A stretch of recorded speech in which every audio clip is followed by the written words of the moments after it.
નમસ્કાર, હું ડૉક્ટર પ્રતિપાલસિંહ ગોહિલ. આ છે કમરના દુખાવાની સચ્ચાઈની સિરીઝ પાર્ટ 3. આજે ઘણા બધા દર્દીઓ ઓપીડીમાં આવે છે કમરના દુખાવા માટે અને સૌથી પહેલા પ્રશ્ન કરે છે, ડૉક્ટર સાહેબ એમઆરઆઈ કરાવી લો. પરંતુ હકીકતમાં એમઆરઆઈ એ એક રિપોર્ટ છે, કોઈ સારવાર નથી. આધુનિક ગાઈડલાઈન મુજબ જો દુખાવો નવો હોય, કોઈ અકસ્માત ન થયો હોય, પગમાં જણજણાટી, સૂનપણું, નબળાઈ કે દુખાવા જેવા ગંભીર લક્ષણો ન હોય તો શરૂઆતના સમયમાં મોટાભાગના દર્દીઓમાં એમઆરઆઈની જરૂર હોતી નથી.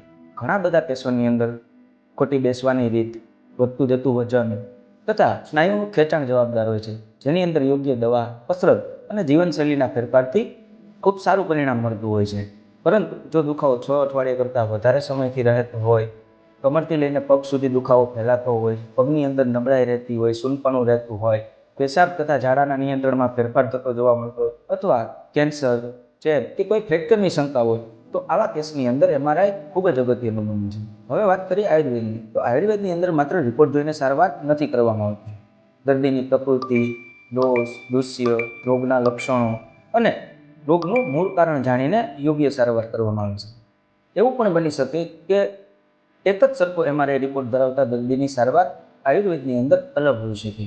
એટલે કમર દુખે એટલે સીધો એમઆરઆઈ કરાવવાની જરૂર નથી, પરંતુ યોગ્ય નિદાન, યોગ્ય સમય, યોગ્ય તપાસ અને યોગ્ય સારવાર એ જ સાચી અને સારી સારવારની ચાવી છે. આ સિરીઝના પાર્ટ 4માં આપણે જાણીશું સ્લીપ ડિસ્ક અને સામાન્ય કમરના દુખાવામાં શું ફેરફાર હોય છે. ધન્યવાદ.